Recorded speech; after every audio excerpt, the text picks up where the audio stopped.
Mantel presenta Cada 4, una historia de los mundiales. Mi nombre es Lola del Carril y en este podcast vamos a hacer un recorrido por las Copas del Mundo. Episodio 4. Alrededor de Diego. 13h en Argentine hier, 17h en France quand la terrible nouvelle est confirmée. Oui, Diego Maradona est mort. Diego Maradona, für viele einer der besten Fußballer der Welt jemals. A gente, infelizmente, nesse momento acabo de receber a informação de que Diego Maradona acaba de falecer. 25 de noviembre de 2020, Buenos Aires. Se confirma la noticia. Diego Armando Maradona ha muerto. Nadie lo puede creer. En medio de la pandemia de coronavirus, el presidente argentino toma la decisión de que el velorio se lleve a cabo en la Casa Rosada, donde años atrás Diego había salido al balcón para festejar el triunfo de México 86. La fila de gente era kilométrica.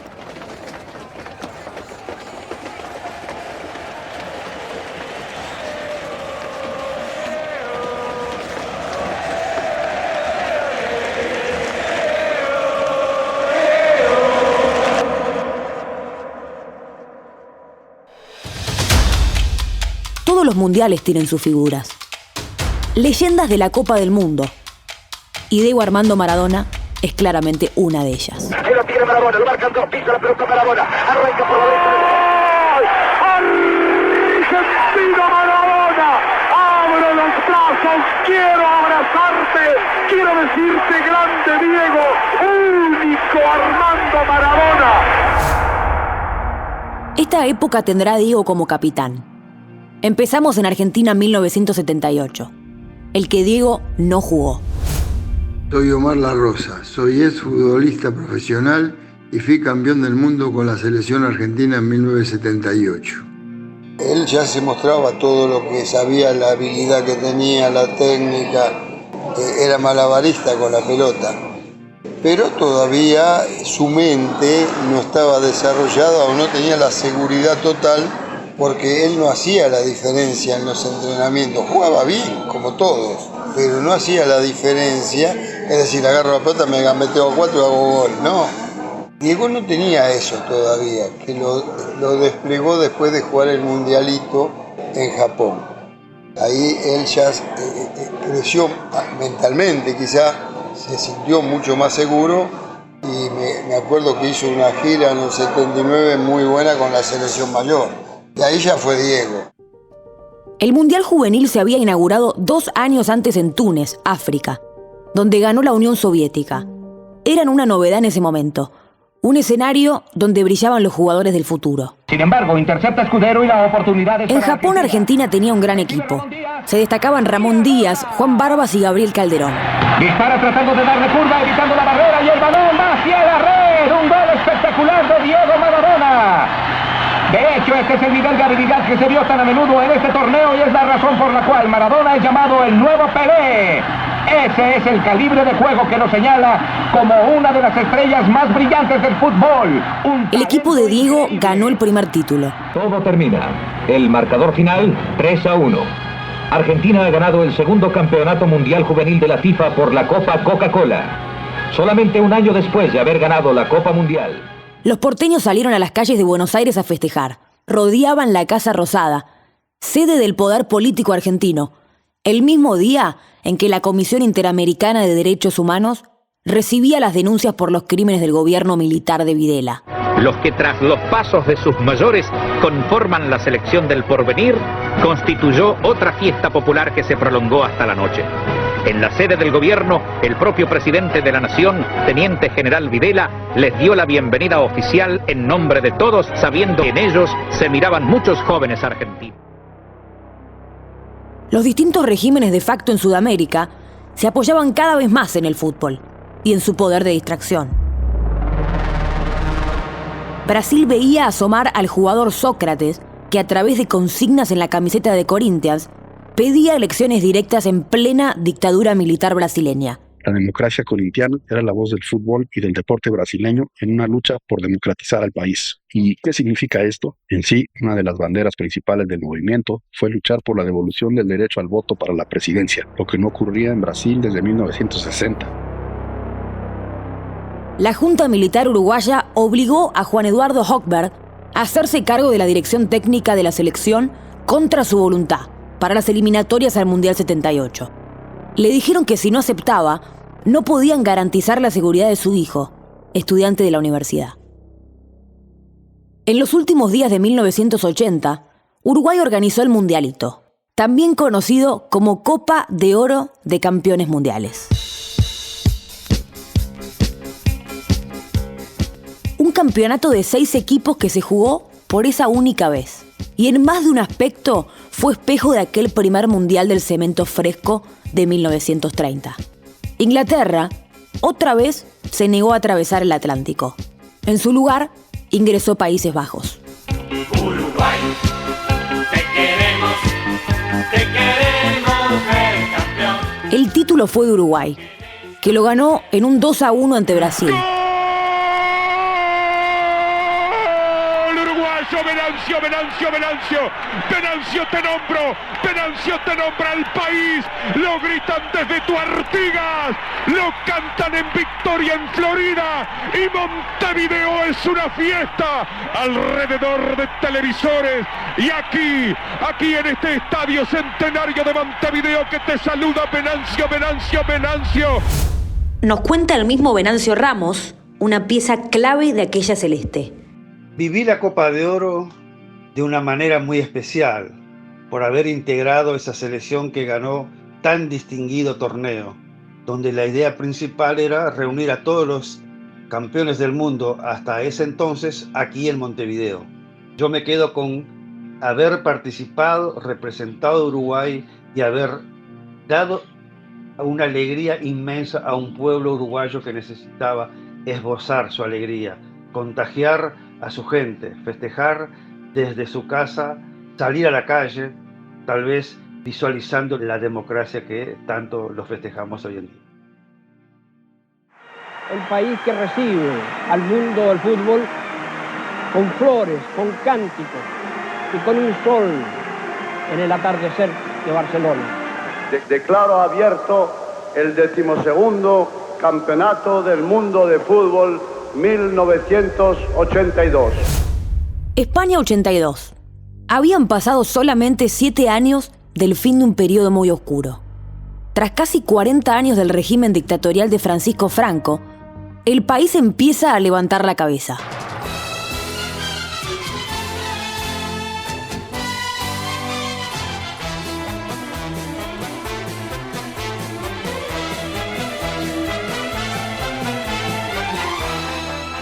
Las Copas del Mundo empiezan formalmente en el sorteo. Es un evento organizado por la FIFA, donde se distribuyen los equipos que van a enfrentarse en las diferentes sedes. El sorteo que definió España 82 se hizo como si fuera una lotería, con niños sacando bolas de bombos enormes. Tuvo muchísimos problemas. Algunas bolas no se abrían, otras se atascaban en el bolillero y una hasta se rompió. La ubicación de Bélgica había sido cambiada de lugar. Todas esas circunstancias levantaron sospechas sobre, obviamente, los manejos de la FIFA, siempre un tanto opacos. En la mesa del sorteo estaban sentados el príncipe Felipe, Joao Havelange, el secretario, y futuro presidente de la FIFA, Joseph Blatter, entre otros. Todos fueron abucheados al final. Pues anécdota del sorteo. En todos los sorteos hay anécdota y ya se ha producido la anécdota en este sorteo. Un error. Cuenta Enrique Ortego, uno de los periodistas más importantes de España, que los propios españoles se rieron bastante del nivel de precariedad de aquella ceremonia en la que empezaban a mostrarse al mundo. Fue una chapuza que decimos aquí en España. Nada, fue todo, se quiso innovar, se quiso hacer una cosa bonita con el sorteo de la lotería de Navidad, que lo sacaban unos niños de un colegio, que eran especialistas en ello. Entonces las bolas estaban como en unas grandes bolas de Navidad, estas así enrejadas y tal. Y bueno, hubo de todo, hubo cruces que se equivocaron, a Bélgica la cambiaron sobre la marcha de sitio, luego las bolas se empezaban a quedar enganchadas, algunas se abría, se quedó hasta un papelito de una, me acuerdo perfectamente, todo el mundo intentando sacarlo. La verdad que no fue el mejor comienzo, fue como una profecía de que lo que venía después tampoco iba a ser bien para España.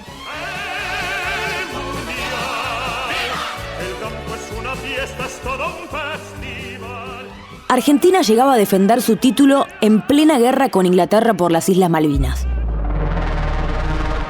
Julio Larticoechea fue compañero de Diego en los 3 mundiales que jugó. Su primera Copa del Mundo fue en ese 1982, marcado para siempre por la guerra.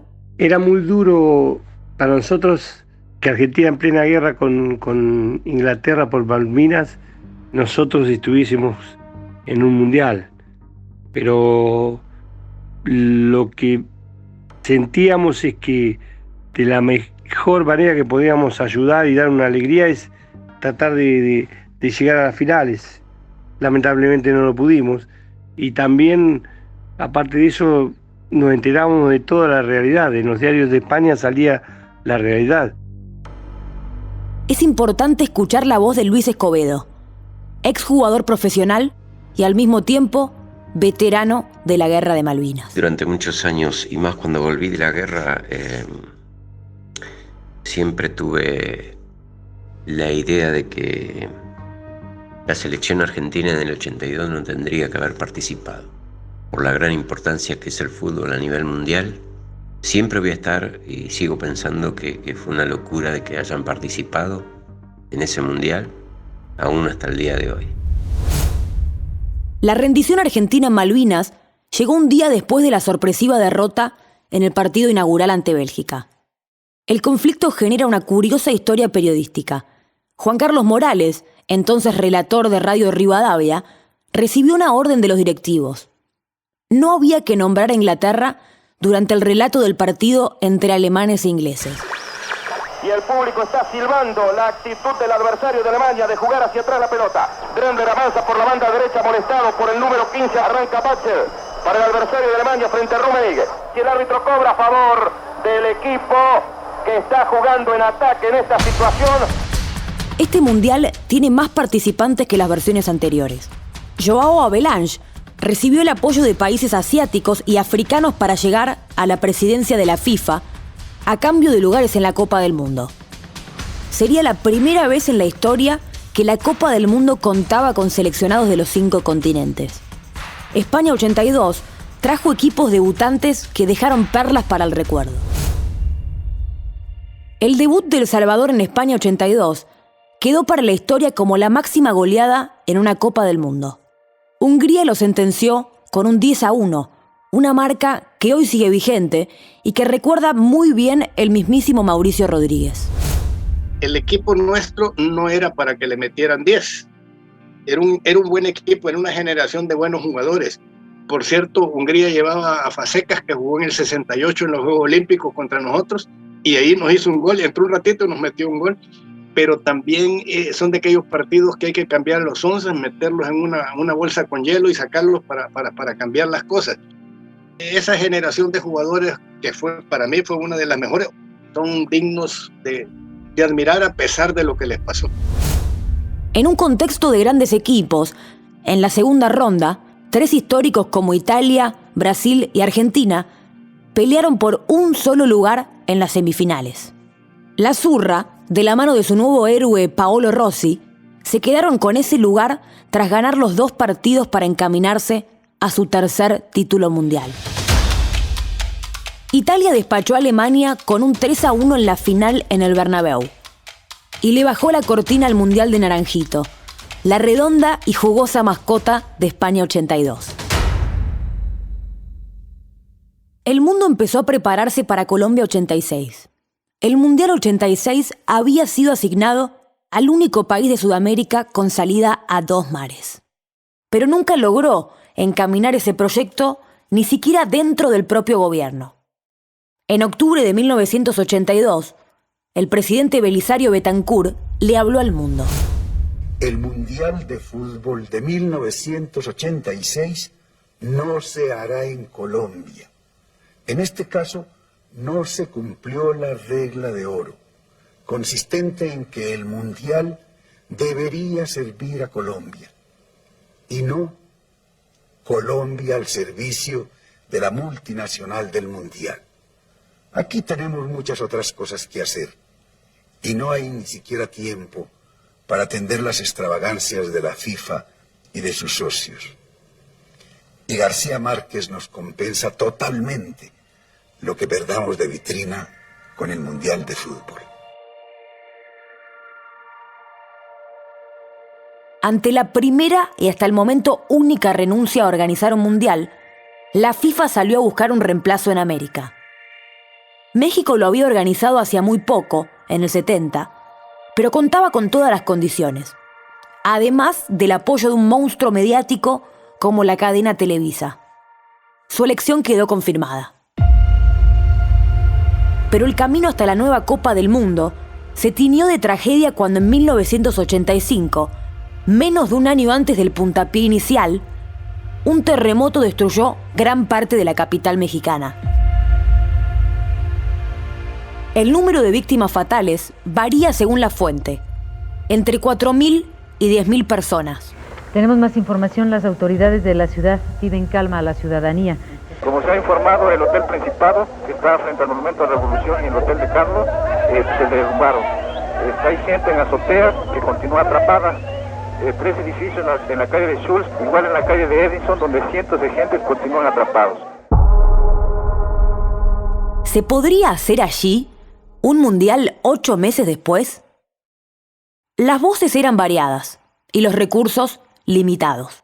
Pero el pueblo mexicano en general, ansioso por una alegría dentro del drama, quería recibir el mundial. México 86, donde se vive la emoción. El tema no venía fácil, pero tampoco eran fáciles las eliminatorias sudamericanas. El pasaje argentino a México ya estaba sellado, pero la llegada al mundial del equipo de Maradona y Bilardo no fue sencilla. Era una selección que no convencía del todo. Yo soy Eduardo Castiglione, periodista profesional por más de 40 años, y en México 86 presencié en vivo y en directo los 2 goles de Diego Maradona a los ingleses. Cuenta la historia que en el seno de la Secretaría de Deportes empezó a fomentarse la posibilidad de pedirle la renuncia a Bilardo.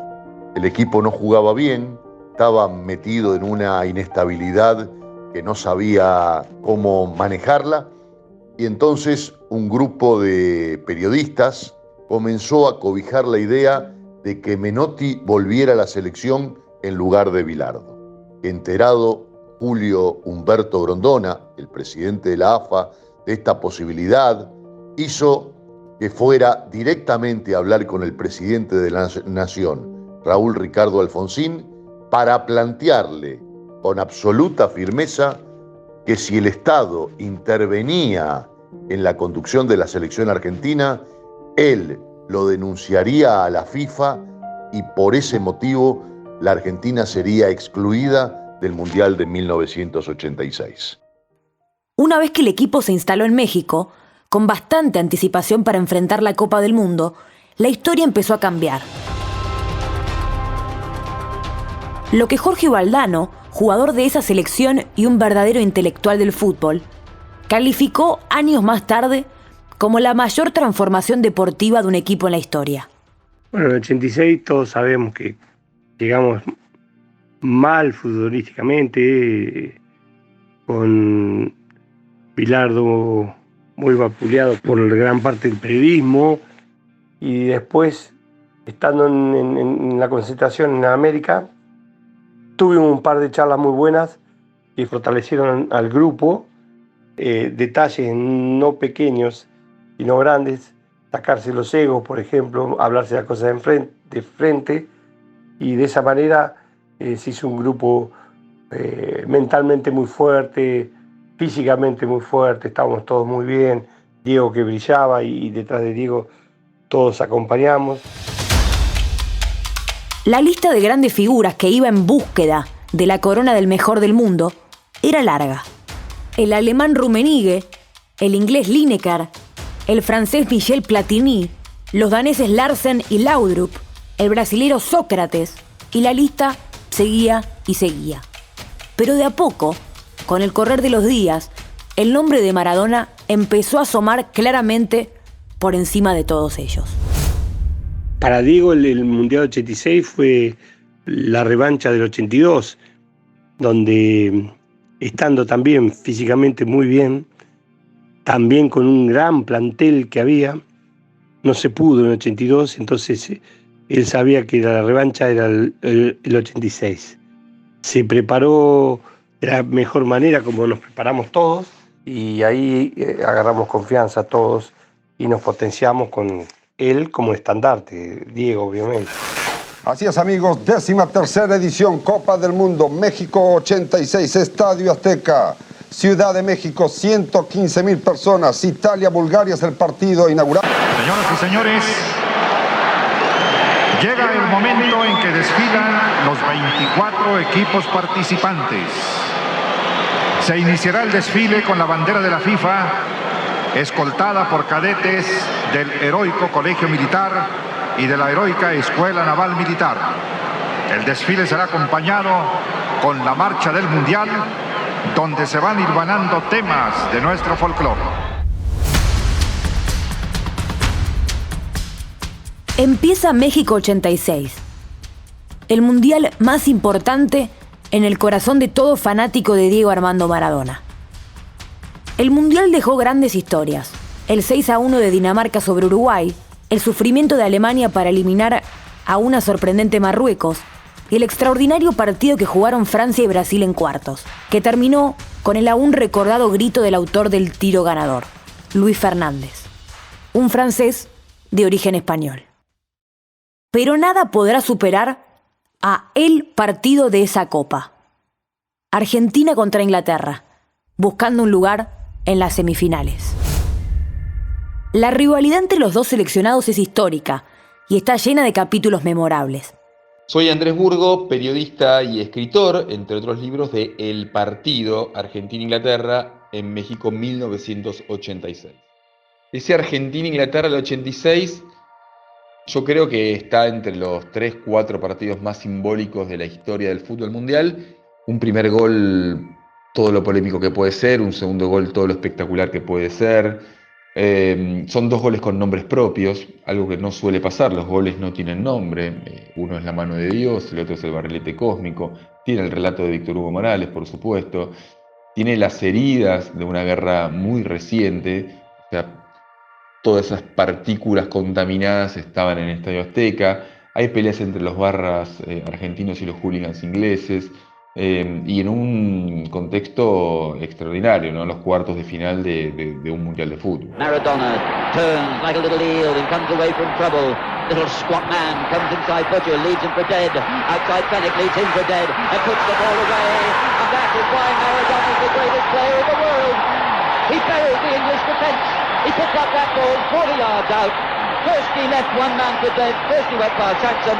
It's a goal of great quality by a player of the greatest quality. It's England 0, Argentina 2. Yo creo que muchos veteranos lo tomaron como algo especial. Primero estaba con la actuación y todo lo que era Maradona, y después quizás ponía en el contexto el tema de que tuvimos una guerra con Inglaterra y que le estábamos ganando un partido. Pero mi euforia era porque yo era fanático del fútbol y fanático de Maradona, pero no en ningún momento, al menos en mi caso, lo tomaba como una revancha o algo por el estilo, por el tema de la guerra.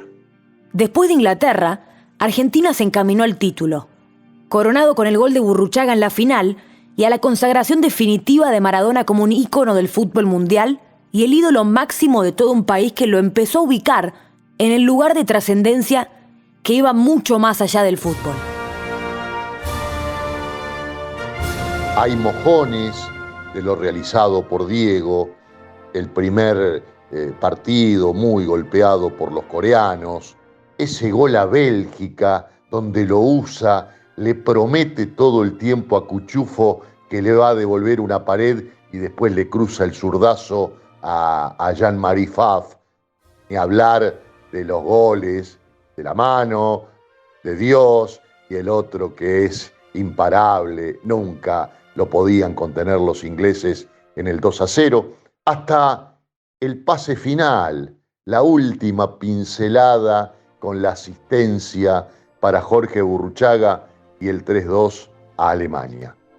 La verdad, la producción de Diego Armando Maradona en México 86 fue digna del oro final que ganó la Argentina.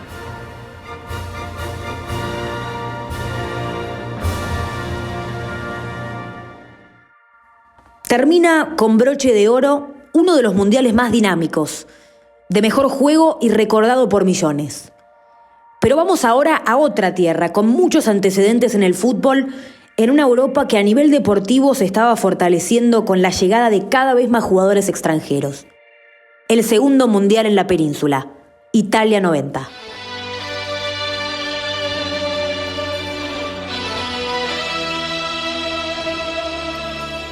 La inolvidable cortina musical de Italia 90, en las voces de Eduardo Benato y Gianna Nannini, quedará para siempre en la memoria y marcará a fuego los recuerdos de un mundial que cerró muchos ciclos. El mundo estaba cambiando su conformación.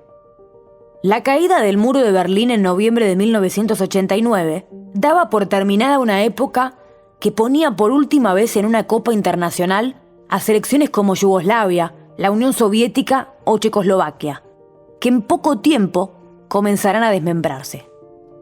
El juego en sí no brilló en esa Copa y sigue siendo hasta hoy el mundial con menor promedio de gol de todos los que se jugaron. Pero siempre hay alguna historia entrañable, y en este Costa Rica fue una de ellas. Llegaba a su primer cita mundialista y sorprendió de entrada al ganarle 1-0 a Escocia en su debut. Hernán Medford, un delantero que a pura velocidad y técnica hizo el gol de la victoria en la jornada decisiva ante Suecia, recuerda aquellos días en los que ese equipo tico causó una revolución. Obviamente los pronósticos eran casi nulos para una selección de Costa Rica. Además, le voy a decir la verdad, también aquí en Costa Rica pensábamos que nos regresábamos con un montón de goles en contra, y entonces veníamos, como hicimos en el fútbol, no la creíamos. Increíble. Costa Rica 1, Escocia 0. Primer equipo de CONCACAF que se presentaba en un mundial y ganaba su primer juego. Era un momento contra Suecia que no la creíamos, íbamos a ver contra tal vez la mejor selección en ese momento de Europa, que era Suecia, y sin que se dieran cuenta, en un momento, pues faltando 5 minutos, me toca a mí enfrentar a Tomás Ravelli, ¿verdad? Un jugador con 21 años, sin experiencia, que tenga que ir de casi media cancha solo contra el portero, pero lo mejor es que eso me recordé lo que habíamos entrenado con Bora, porque ese trabajo lo hacía Bora, ¿verdad? Enfrentar al portero, y le hice caso mentalmente, ¿verdad? Y al final, cuando vemos el balón que va entrando suave, pues ahí viene la alegría. Faltaba muy poco para que terminara el partido, ya nos sentíamos con el triunfo. Como todo el mundo sabe la historia, terminó el partido, ganamos 2-1 y clasificamos, pues sorpresivamente para todo el mundo a los octavos de final. Bueno, esa fue una selección que hoy en día está en la historia, no de Costa Rica, sino a nivel mundial, ¿verdad? Reiteramos, si usted le pregunta a un jugador sueco de qué se trata, no lo entiende bien, pero sabe que ni encuentra la pelota ni puede hacerlo. Se viene Medford, está el segundo de Costa Rica, sigue Medford, ¡gol! ¡Gol! De Costa Rica, Hernán Medford. Con la clasificación de Costa Rica a octavos de final, el fútbol latinoamericano se dio el lujo de meter a sus 5 representantes en la segunda fase, junto a Brasil, Uruguay, Colombia y Argentina. Y hablar de Colombia en ese mundial es hablar de un gol y de una imagen que quedaron para la historia. Cuando Freddy Rincón, en el último minuto contra Alemania, metió la pelota entre las piernas del arquero Ignar y puso el 1-1 que les dio a los cafeteros una clasificación histórica a octavos de final. Lo recuerda con la emoción todavía a flor de piel, que se mezcla con la tristeza por la muerte reciente de Rincón, alguien que fue parte de ese gol desde la cancha. Luis Chonto Herrera, lateral de esa selección que conducía a Francisco Maturana y que enamoró a toda Latinoamérica. sector derecho nuestro, vamos a presionar a uno de los alemanes, Leonel, Perea y mi persona, hacemos presión, él se equivoca, la cogió Leonel y el pibe muy inteligentemente me filtra una pelota al espacio donde llega Freddy y define por dentro de las piernas una locura y conseguimos la clasificación, el pase a octavos. A ver si le da tiempo el árbitro, no pase delante para Valderrama, la para el niño, se dio vuelta Valderrama, jugó el balón por el medio, tocaron para Valderrama, tocaron a la punta para Rincón, Rincón con el arquero, Rincón, gol, gol, gol, gol, gol. Yo creo que ha sido de los partidos más lindos que me tocó jugar con selección y que quedó pues en la memoria de todo el pueblo colombiano. Nosotros le pusimos el árbol de Navidad porque todo el mundo se iba tirando encima y fue creciendo y yo en esos momentos estaba tirado en el piso, la verdad, dándole gracias a Dios por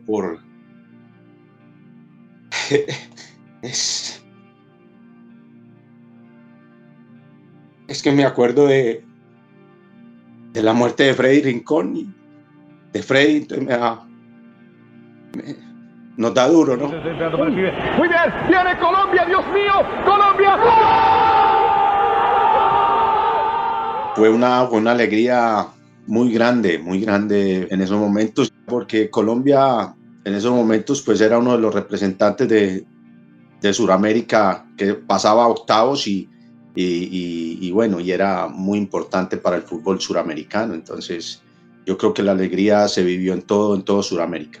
Ese gran gol y ese empate y ese gran partido que tuvimos nosotros contra Alemania. Argentina enfrentó a Alemania en la final diezmada físicamente, con jugadores clave suspendidos por acumulación de tarjetas y poniendo en cancha lo que les quedaba. Después de aguantar casi todo el partido, en el minuto 87, un discutido penal terminó en el gol de Andreas Brehme, que les dio el tercer título del mundo a los alemanes y provocó las lágrimas del Diego, que todavía hoy son una postal de aquel día. A pesar de las dificultades que tuvimos en lesiones, malos rendimientos y otras cosas más, malos arbitrajes, en la final sobre todo, nos silbaron el himno muchas veces, la imagen de Diego en la final, insultando a los italianos que nos silbaban el himno. Entonces hubo detalles que conmovieron a la gente y que vieron que el equipo, a pesar de las dificultades que tuvo, dejó todo en cada partido. Dejamos todo en cada partido.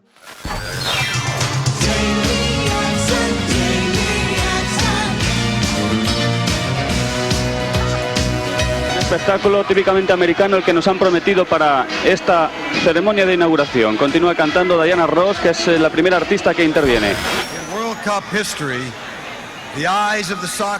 Por primera vez en la historia, los ojos del mundo están puestos en Estados Unidos. Nos preparamos para abrir la Copa del Mundo. Estados Unidos 1994.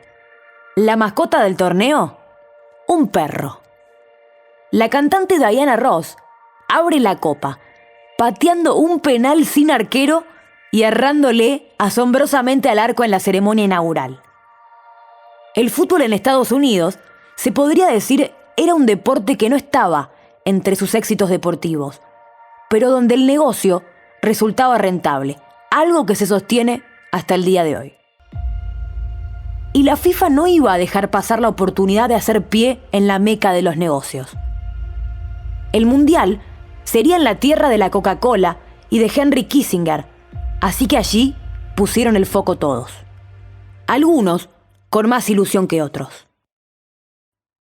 Hay que viajar en el tiempo a un año antes del Mundial para explicar cómo la selección de Colombia, con una generación mágica liderada por Carlos Valderrama y René Higuita, entre otros, sorprendió al mundo.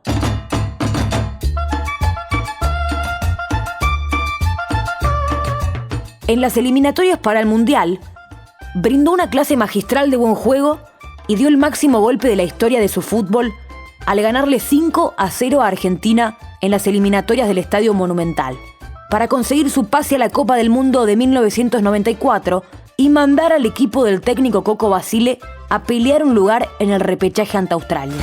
Mundial, olvídense de lo demás, empiecen a celebrar en Colombia. 30 minutos del segundo tiempo, pueden sacar el aguardiente que ataca a Colombia.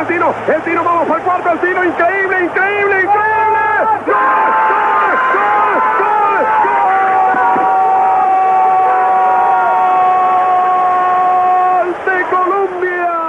Fue algo maravilloso, vivimos una noche espectacular.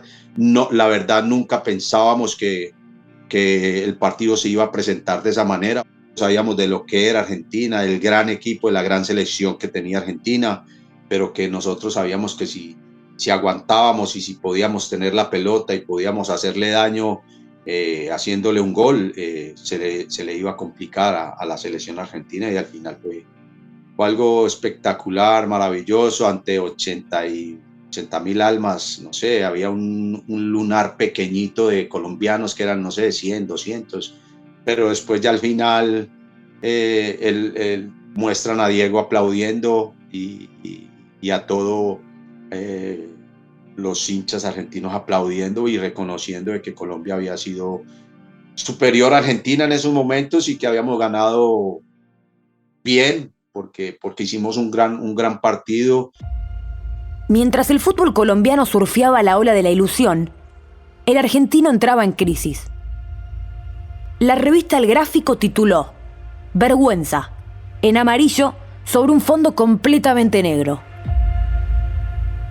Al mismo tiempo que en los medios se descuartizaba el equipo, que hasta hacía menos de un mes tenía un invicto de 31 partidos y venía de ganar la Copa América en 1991 y 1993 con grandes rendimientos. En esos momentos es cuando se recurre a los superhéroes. Diego Maradona venía de años turbulentos después del Mundial de Italia. Suspensiones por doping, salida traumática del Napoli, detenciones policiales, pasos irregulares por Sevilla y Newell's, problemas físicos y de conducta. Parecía el fin. Pero Diego resucitó, una vez más. Se puso a punto, ayudó a meter a Argentina en el Mundial y el mito se acrecentó así con otro capítulo. Uno sabe que Alfio Basile no estaba convencido de convocar a Diego para los partidos ante Australia. Pero el clamor popular, también el accionar de los medios de prensa, terminó inclinando la balanza y otra vez Diego le dio una mano al equipo nacional para llegar al Campeonato de Estados Unidos 1994.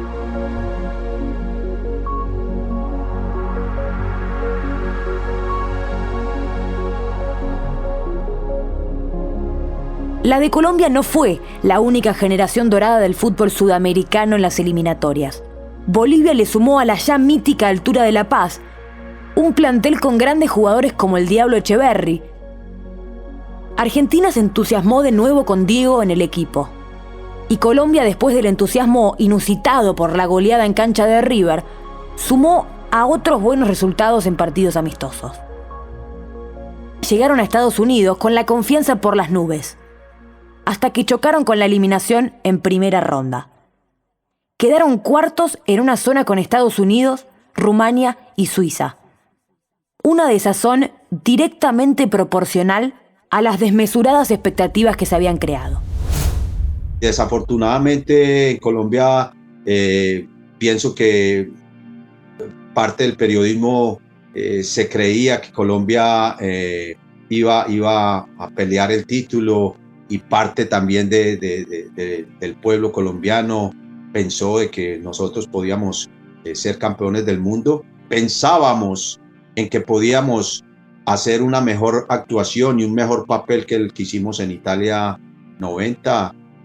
Ese pudo haber sido el pensar de cada uno de nosotros. Fue algo muy doloroso, muy triste, porque teníamos una selección de verdad muy buena, de tener grandes individualidades y grandes jugadores en cada posición.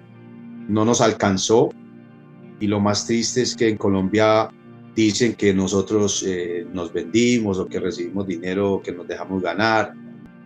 Mal haríamos en decirles buenas tardes. Otra vez Colombia se llena de vergüenza. Andrés Escobar, jugador de la Selección Colombia, fue cobardemente asesinado en Medellín. 12 disparos cegaron la vida de un hombre que se entregó entero por representar al país con dignidad. Los asesinos, después de cada disparo, lo insultaban y le gritaban golazo. Por Dios, ¿qué locura es esta?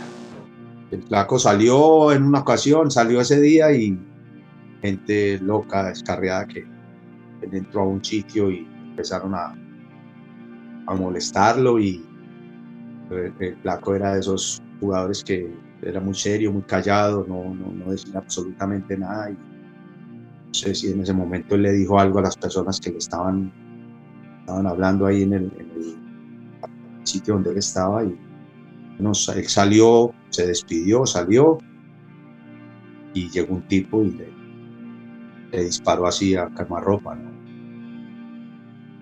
Pero fue algo muy duro para todos nosotros.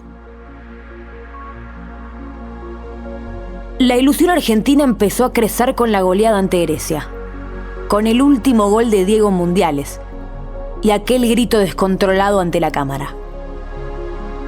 También hubo una trabajada victoria frente a Nigeria que nos mostraba a un Maradona entero y sonriente liderando a ese equipo mientras una enfermera lo acompañaba al control antidoping. Días después, se desató la tormenta. El capitán argentino dio positivo por consumo de efedrina y en medio del estupor de todo el mundo del fútbol, quedó afuera del torneo. El Mundial siguió. Suecia y Bulgaria sorprendieron metiéndose en semifinales y Brasil consiguió su cuarto título, el primero post-Pelé tras 24 años de espera. La final contra Italia no dejó mucho en lo futbolístico. Con un pobre 0-0, fue la primera final en la historia en definirse por penales. Y así se cerró una era, la del Maradona jugador en las Copas del Mundo, a las que volverá como técnico de su país en Sudáfrica 2010. El ídolo popular, que llegó a lo más alto por su juego, pero también por su personalidad y por su carisma. Generaba admiración, no solo en los hinchas, sino especialmente en sus colegas, que destacan cada vez que pueden que además de su talento y su amor por el juego, el compromiso con sus pares era total.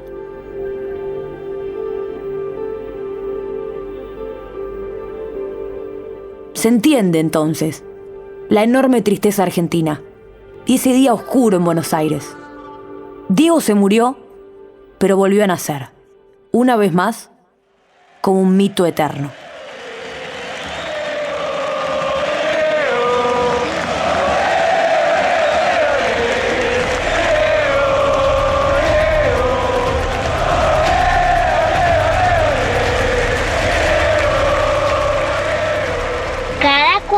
Es el primer podcast de Mantel, conducido por Lola del Carril.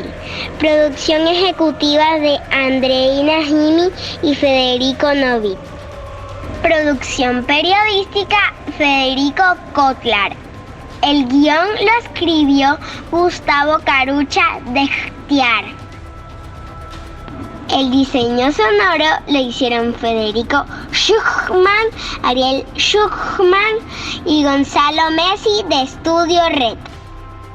La dirección visual la hizo Manuel Sebastián Smith.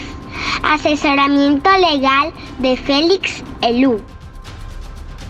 Mantel agradece a quienes dieron testimonio y a quienes facilitaron testimonios. Miguel Gaviria, Leonardo Zavlaski, Diego Brunetti, Diego Borinsky, Paula de la Cruz, Andrea Moya, Gustavo Turner y a Nicolás Yaryura. Y a mí, Luciana Hernández, que leí los créditos desde Colombia y soy fan de Messi y Maradona.